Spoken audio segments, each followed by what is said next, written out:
All right. Hey, welcome back to the Go for CEO channel. This is John the Bomb. Building others means business. And hey, super excited.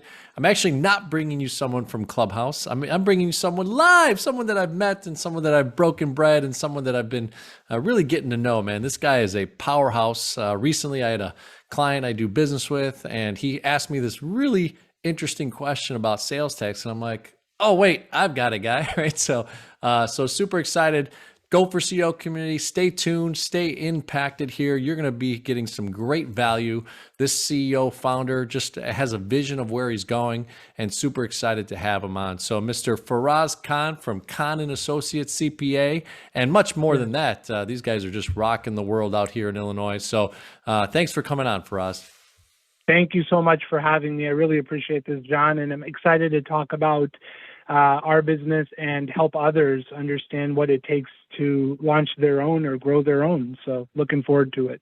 Awesome, awesome. Well, hey, look, we like to always start with our guests to be able to share a little bit about the background. I know that you have a cool story being in corporate America and kind of making that mental decision at one point to go the entrepreneurial space, and now how much fun you're having. And I know there's some struggles in there Right. too. We'll probably talk about, but can you share a little bit about that background and kind of what got you to where you are now?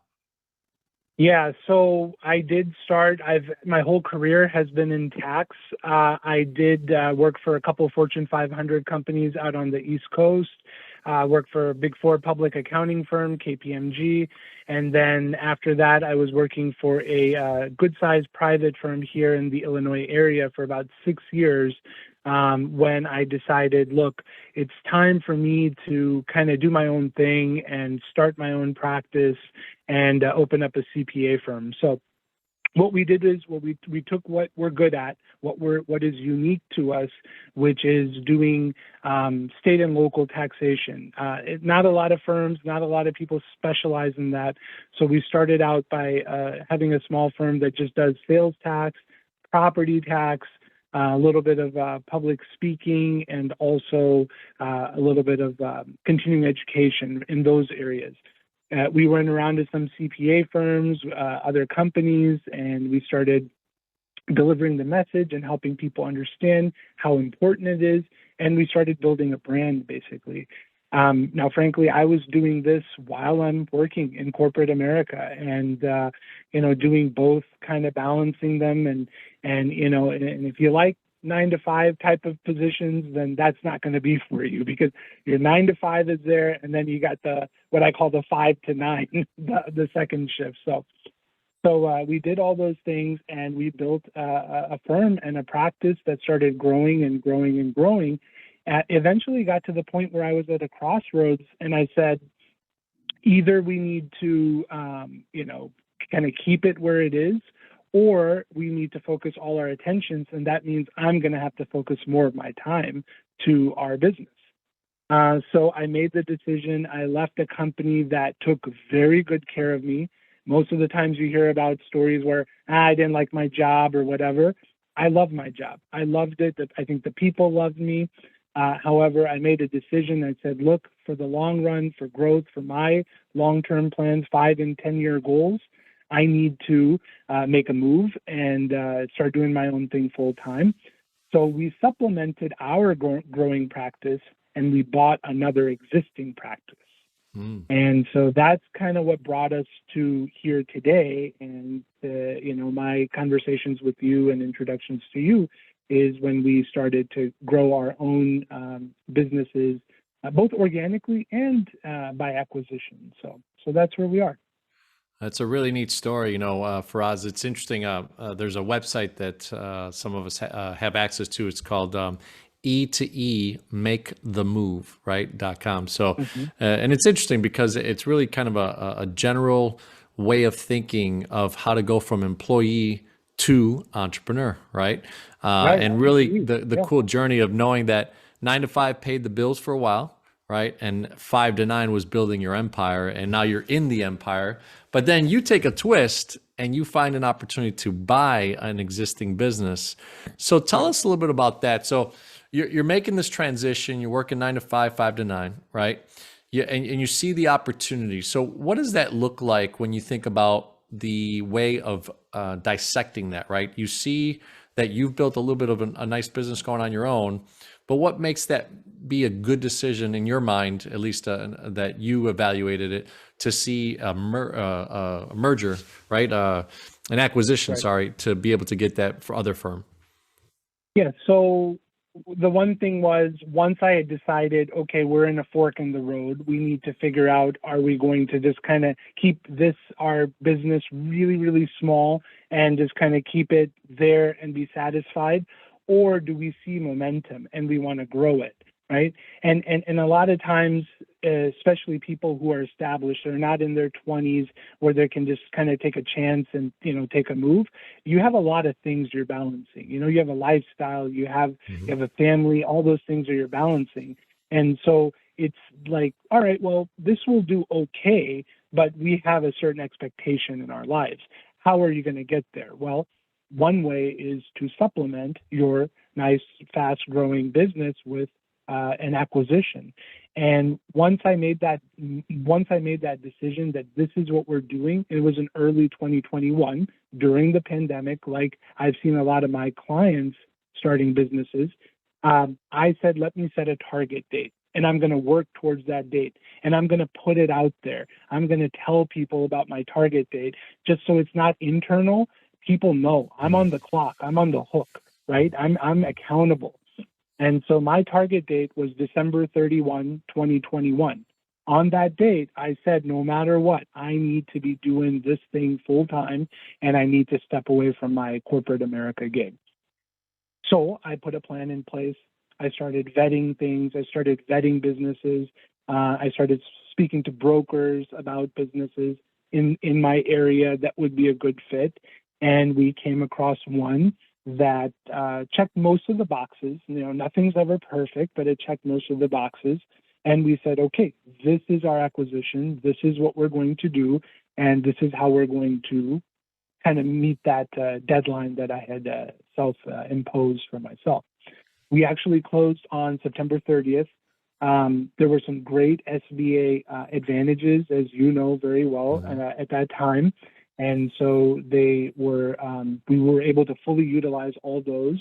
And then we kind of just said, okay, making that switch over, left on great terms with my current job, such good that, we still stay in touch and we still kind of consider each other for projects. So advice to people, don't ever burn a bridge. You never know, how you might be able to use it. But then after that, it became full steam ahead with this business. And as you alluded to, there are always ups and downs. It's not always smooth sailing. There's a lot of things that can, potentially cause issues, but you have to keep working through them, and you have to be persistent and keep going through it. I love the way describe that, right? Kind of the journey of the mindset of how you're switching gears, right? You actually put a goal in front of you, and I love that you told the world, right? Like you're putting yourself accountable. I think a lot of people, unfortunately, don't use that as a tool in their toolbox to put accountability out there. So it's really great to hear that. So let me ask you something. Were you just to get a little bit minutia on it, on when you were building kind of your business from 5 to 9, did you incorporate? How did you start to set up the structure, or was it at least an individually kind of more like a sole prop? So that way it gets us to how you structured it, so that your current 5 to 9 was able to have the capacity to buy another business. Right. So, as an accountant, some basic strategies. So the first business we did, the sales tax consulting, property tax consulting, which we still do, we started that as a single member LLC. I was a sole member, and definitely got the LLC, got the EIN, business identifier numbers with the IRS, and started that out. And I started to reach out to what every business owner does, most business owners do, which is your immediate circle, right? Your friends, family who have businesses, colleagues that have businesses that you could be helpful for. Well, with those friends who have businesses and actually have businesses in the government contracting space, are the ones that I reached out to. And then from there, they introduced me to other corporations, large billion-dollar corporations that they are members of, where they buy their goods from. And they said, look, you need someone like this to help other members of this reseller community that they call themselves and understand the business. So they got me speaking engagements and things like that, which helped further build the brand. With our CPA firm, we did a traditional partnership. I did it with my wife. She actually had left her career a couple years earlier, and we said, hey, look, if you're not doing anything, then why don't you help out with this and do some training? And, you know, she was skeptical at first. She's like, it's not, I don't know if it's for me. Now she's right by my side. She's still a partner, and she's still doing the taxes and the payroll and the sales tax and all those things. So we also had that. I had that support, right, as well, on top of the building my own business, and we did that as a partnership, an LLC taxed as a partnership, and then finally, this new company we bought, we kept it separate, and I'll tell you about that if you have a moment, I'll tell you about that, but. We made that an S corporation, PLLC, Professional Limited Liability Corporation, taxed as an S corp. So why did we keep it separate? Maybe you may ask. We wanted to kind of expand our brand. We had built a brand over the past 4 or 5 years out in the Aurora, Naperville area. With this new firm we bought, which is in Downers Grove, not too far, I wanted to actually have a new brand and an established brand actually that was here. So that way our net is wider. We're casting a bigger net, doing the same thing. We're running operations out of the larger centralized office, but people who have word of mouth there are still using us and saying, okay, we have the brand here. And then the people here who have known this firm for 30 years understand that. So we kept them separate a little bit by design. But of course, the work, to gain some efficiencies, the work is all done from basically one location.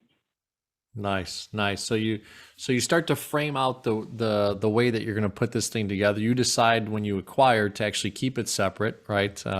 And do that kind of realm. So help me understand here. So I'd love to hear this impact where it's you and your wife, you're a partnership, you're growing. And now you buy a company that has employees. And a lot of times we talk about in the CEO community, which is employee engagement.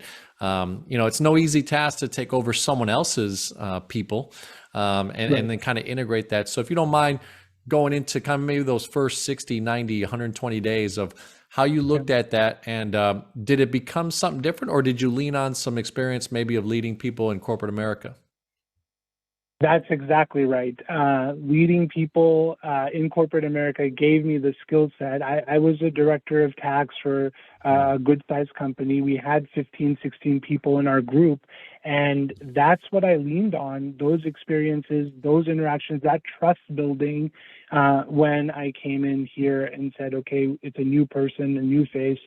And I had a specific goal in mind. And my goal was that I want to give people, if they want it, more responsibility. And I want to trust them, and I want to train them, and I want to show them that they can really contribute even more than whatever they were doing now.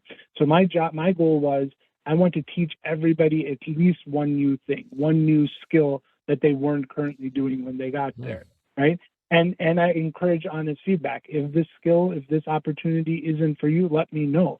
As we get to work together, we'll find new ways to give you that one new skill, not only for my benefit, but for their benefit too. Skills are marketable. I'm a very open-minded person. I know that you have to grow your staff, you have to teach them more tools, and you have to be open-minded about the world, that they may get other opportunities, especially in this day and age. So you have to make sure that you're not only helping them, you're helping your business, and you're keeping them engaged so they want to stay in your business and they don't want to go somewhere else and do something else, right? That's really, it's a wise way to think, right? And it's neat that you had that experience, right? Because a lot of times, sometimes when you get a new team, It's hard to transition. It's hard to take those first 60 days, maybe to get to know the individual, right? And that I love that I guess that strategy, right? To be able to layer on one more competency for that Hmm. individual, for them to feel not only desired, right, but for them to think, hey, I know something new and that's marketable for me and on the outside as well, right? So while still thinking of it as like, hey, this team, this place, this moment and right now. So awesome Right. stuff. So now Yeah. you're getting into it. You acquire a business. Tell us a little bit about the marketing and some of the things that you do to be able to kind of expand that fishbowl, right? So it's a lot of times you take a sole proprietor, you take a small business, they think of it in their kind of local area. But I know you, Mhm. like you said, you speak nationwide, you do things. So what are some marketing tools and things that you use to share with other people? Right. So, in the traditional accounting CPA practice, and the one that we took over, that we acquired, there was not a lot of marketing. It's word of mouth. I'm very established in the community. If I have some natural attrition every year, let's say 3, 4, or 5%, I'm getting 7, 8%. The business is net growing. Mm, And so didn't have a lot of that. But with us and our take and our previous firm, because we did it from scratch, the Facebook marketing, the boosted posts, getting information out there, doing some of the community engagement, partnering with other organizations, those type of things. Those are things that we're bringing here now. We just recently revamped the Facebook. Well, actually, we just recently started the Facebook page, the first Facebook page for this firm. Same thing with Instagram. And we went out right now. This is a really hot topic, ERC, employee retention credits. So we went out and we've been getting a lot of clients, a lot of credits, and we've been asking them for video or just kind of written testimonials so that we can post out there and show others. One happens to be a children's charity, which was great because it's a great organization out in Geneva, Illinois, and they need the money. And it shows other nonprofits that, hey, because you're nonprofits doesn't mean you can't qualify for these amazing federal government programs. And so they're putting the word of mouth out, and they're actually giving us a video testimonial for it. So those are the type of things that we've learned through our past handful of years, and we're starting to incorporate now with the new firm too. I love it. I love it. So, it's interesting. You're taking some of the things that even as a small organic growth business learned to be able to implement into a structured, already established business, right? And Right, right, adding like rocket fuel to it, probably. So that's really cool right. stuff to hear. Yeah. So here, Hmm. how did you handle also just kind of the integral part of cash flow? Employee pay, paying employees, all that type of stuff. What did you start to pick up on? Obviously, a CPA, you kind of know that stuff, but it's interesting to Right. buy a new acquisition firm and how that starts to play out. So a little bit of that story. Yeah. So it is very different. For anybody who has not acquired a company or a firm or has started your own, they are different animals for sure. I will tell you that. The When you do, well, we did an SBA government loan for this for the acquisition, which most intangible firms that are service related firms, they're really usually a good fit for that. Most, but not all, I'll say. But when we got that, there was actually a little bit of cash working capital built into that loan, actually. And it just gives you a little bit to kind of get you going. When we closed was probably about the quietest time of the cash flow season, I'll call it, for our business. Late September, early October, things are quiet generally. You don't have a lot of projects going on, especially in a tax heavy firm. So there were a couple lean months there, 2, 3, but it was planned. If you work with a great banker and a great partner, they're going to kind of help you plan that cash flow out.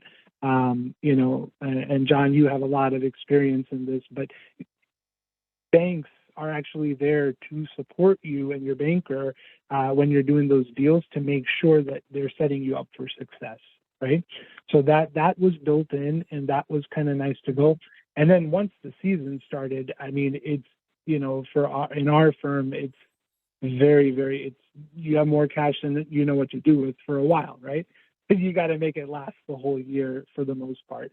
Um, and so that was the kind of the game plan there, is just kind of have that plan before we got in, understand the cycle of the business, be prepared, have reserves, or funding for it. And then from there, now it's, our goal was, well, how do you keep the cash flow nice and steady, right? How do you supplement your services so that you are bringing in more year-round cash flow, and it's not this big chunk in like 3-4 months, and then it tails off. So we've been doing that, and that is this ERC project, those type of things. Those are the special projects that our firm has been doing, that are supplementing the business and kind of more smoothing out the cash flow cycle.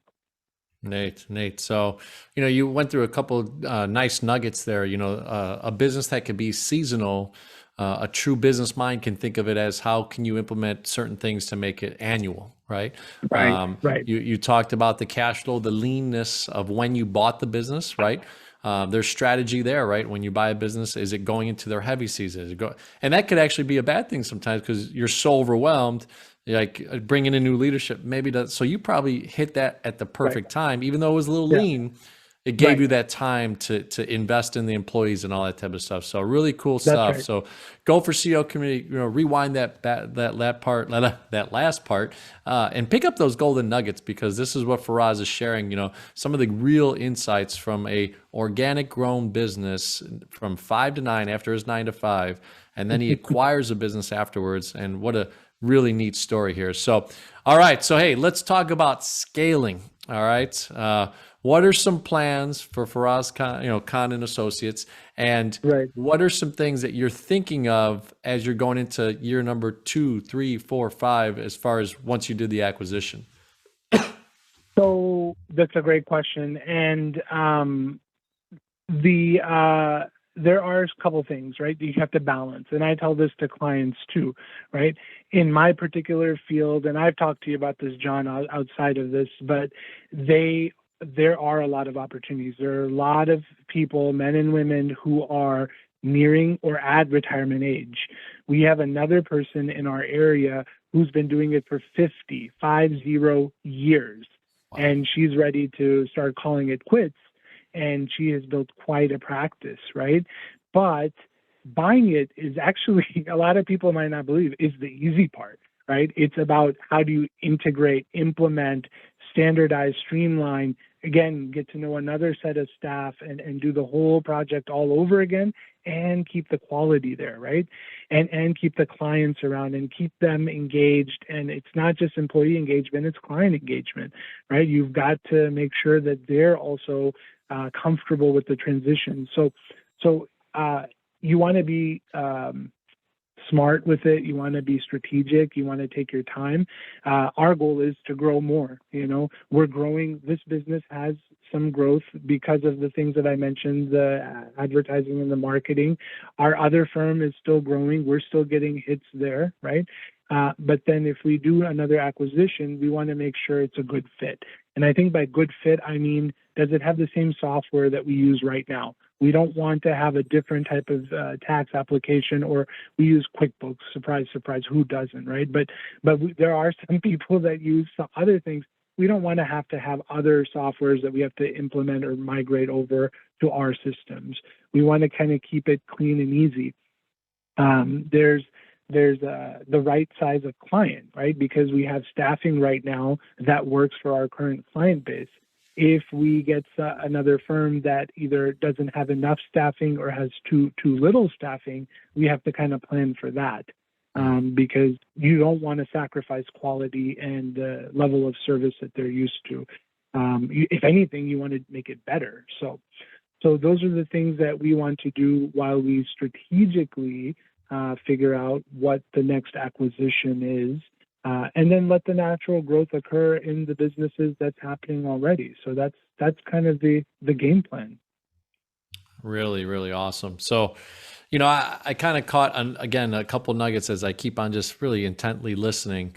The nugget of how you transition, right? That business that you acquired, some of the SOPs, the things that you're kind of implementing. And then you said, hey, if you go to acquire another company, I want similar symbiotic systems. I want things that can kind of Right. integrate easily so that you can Mhm. go from 12 to 30 to 100, employees as an example, right? And you saw Right. that at the big scale, right? Being an employee and then now Yeah. growing your own empire. So help us understand some of the things that, did you take an approach of one-on-one to the client base, or did you allow your employees to kind of just keep furthering and nurturing what they had already established, maybe with their own particular database of clients?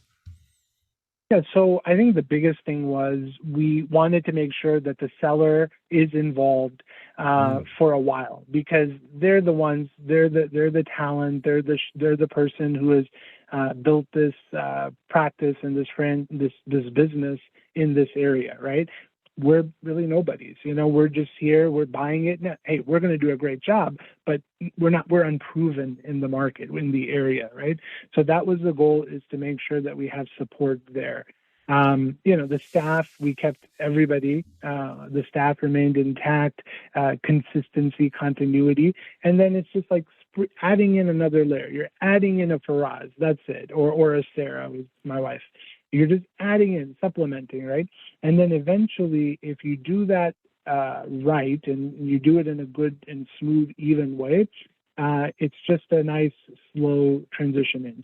So our goal was to be there, to meet as many people as we could. You can't meet everybody with a firm this size, but have the name out there, have the letter, the transition letter, like, hey, we're bringing in someone, all this.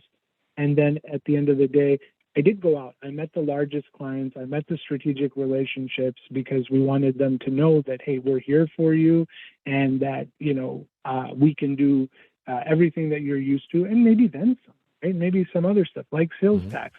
Some people were like, oh gosh, I was using some other company for that or whatever. And it's like, it's nice to know that my accounting firm can actually handle that.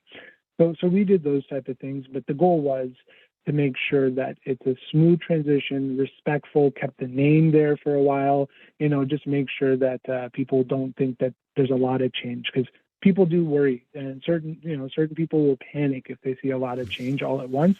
So we want to show them it's no big change, something small.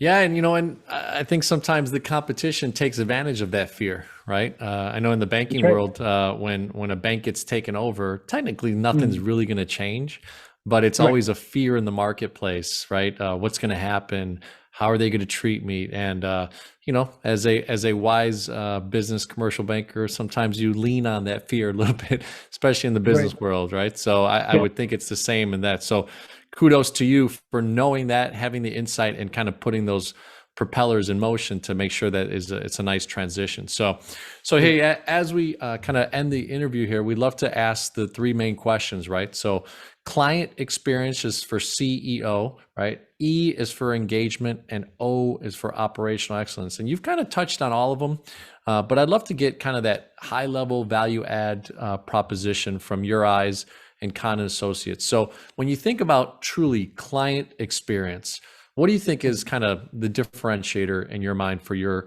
agency?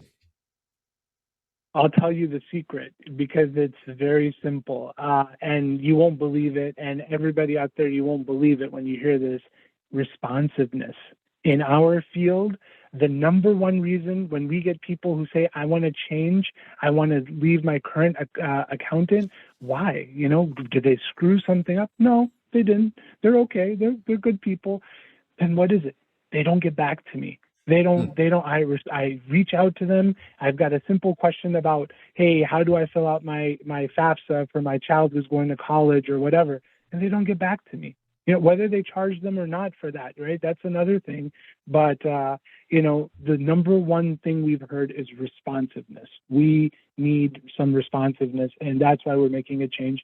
So be responsive to your clients. That is client engagement. Shows them that they're needed, they're wanted, and that will. It's not just our business; it's every business, really.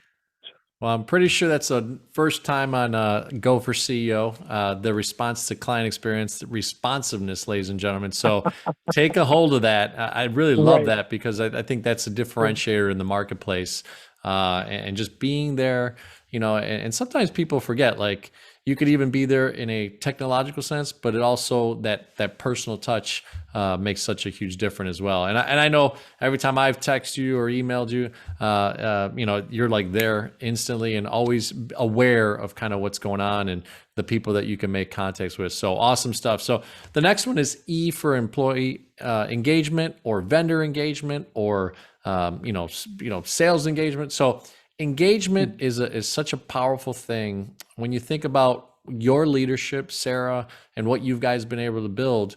Why do you think people engage with you, or how do you like to engage with the people I mentioned?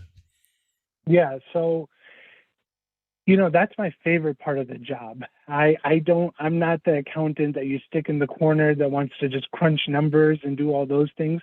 I actually enjoy meeting the clients, the employees, even the vendors, right? I like Mhm. that part of the job. It's really interesting. So I think nowadays, and we do a lot of these things via Zoom. We're doing this one today, but having that touch base. You and I had lunch last week in person, right? It was wonderful, by the way. If you haven't been to Honey Jam, that's a free plug.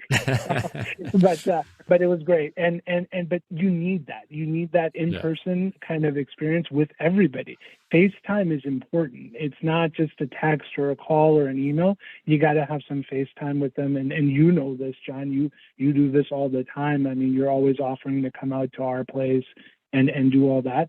And so I think that's very important, the personal touch and being, available. And again, I'll kind of come back to responsiveness, right? Hmm. So it still applies, right? Even with employee engagement and vendor engagement, they want good partners. So there it is.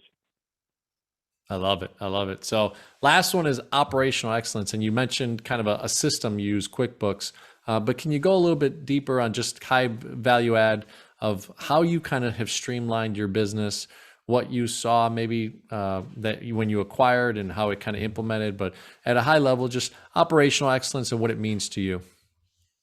Yeah, and this is another one where I'm probably not going to blow anyone's doors off, but paper, killing paper was just accountants love paper. They love printing it, looking at it, tossing it. All right, fine, recycling it, but still, right? There's toner involved. There's paper. I've learned paper is not cheap, by the way. So, Yeah. there's toner, all these things, right? And then of course, you recycle it. There's still some waste. So the thing is, we try to move to a majority kind of paperless environment. One of the things we really pushed is our clients that are out of state. We have clients in probably about 35 states in the U.S. and some in different countries. Hmm. They would FedEx or UPS or USPS first class documents to us. So like, you don't want to do that, right? We don't suggest that. Use our portal. It's easy to use. We have people here, staff, who can either do a video chat or a meeting or walk you through it over the phone if you still struggle, but start using these paperless methods and more secure methods. So that was one of the big things that we did, is try to eliminate as much paper as we can. We haven't fully accomplished that goal. I find myself sometimes looking at paper now because, sometimes it's easier, but we're trying to make it so that there's less paper, it's more digital, and it's more secure. That's the biggest thing. We want to have document security, which we pride ourselves in here at Khan Associates. So I have to. I'm kind of chuckling inside because I'm turning 47, so I'm still a little bit of kind of like that old school and Both. new school, right? Right. Enough that I grew up a little bit with computers, but not Right. as much so that I'm so Right. like into it. But I kind of chuckled because I'm thinking in my mind, what am I doing that I should do better? But one of the things, I take notes on notebook, right? And then what I'll do is I'll Uh-huh. take a picture of it with my phone, send it to my shared drive, and then I put a Hmm. file in it. And based on the conversation, right, with Khan and Associates, I'll have a shared drive folder of all my paper notes. so Yeah. there's Right. there's a little bit of There's automation a in little bit there. of both. Yeah. It's Yes. nice. I mean, I get it. It's convenient, especially Yeah. if you're reviewing a document. Yeah, Sometimes you want it in front of you, but I think for us, it's not only just doing more for the environment, but it's also for sure. document security. And in our world, that's all you have, right? We have to ensure security of our clients' It's sensitive information. So, huge same for you. Yeah. cybersecurity. We could probably talk another hour on that and your thoughts Right. on it and stuff, right? So, well, Right. awesome, Faraz. It's been such a pleasure getting a chance to know you. And it's interesting. I met you through someone, right? Through a branch manager on the Hmm. retail side. We've gotten Yeah. a chance to get to know each other. I'm already referring some business, I know, and I know we're talking about some other things and opportunities. And as you get Yep. into your busy season next year, or coming up, it's an interesting time. But hopefully, to keep each other in mind, keep each other aware of kind of opportunities. That's kind of how we build something good. And thank you so much for Yeah. coming on the Go for CEO channel. Anything that you want to share? I just as final thoughts. Also, please, your website. Where are you on social media? How can people get a hold of you? Yeah, no, thank you. It's the, privilege is all mine. I'm happy to be on. I'm happy to help others in their quest to either start or grow their business, because it's really happening. It's a real thing that people are starting to do. So I think that's important. My parting thoughts on that would be, again, it sounds nuts. I mean, I've done this for the last several years, but definitely make a goal, put it out there in the world, okay? Because then you will be forced to do it. A lot of people have great ideas, or they have a great skill set that they're like, I could do this, I could do a great job, but they never materialize. They never get out of their comfort zone. Put it out there, take a chance, be strategic about it. Don't just, check, make sure there's water there, but then jump in, and do it, and go out there and lead a great company, and be the next person on John's channel here, and do that. So that's my kind of words of wisdom and guidance about actually getting out there and pushing for it, and just pushing to the next barrier and so on. Our firm is simple. We actually have one of those new .cpa domains only for licensed CPA firms. So it's thefirm.cpa, THEFIRM.cpa. We're also on Facebook as well, and under Khan and Associates, and also on Instagram.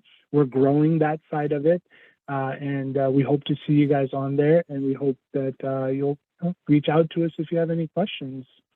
Awesome, brother. Well, hey, thank you so Yeah. much again. And Go for CEO community, leave some comments on here. I know Faraz will interact, and you'll see it on LinkedIn. You'll see it on Facebook. You'll see it on YouTube, obviously. And then we're also going to drop it on iTunes and some of the other social media channels. So, Faraz, awesome stuff. We typically like to have someone back every 6 to 12 months just to kind of update, build a little bit of a tribe behind for Khan and Associates, Yeah. and just everything that Yeah. you're doing, and kind of seeing the journey with you. So hopefully you'll come back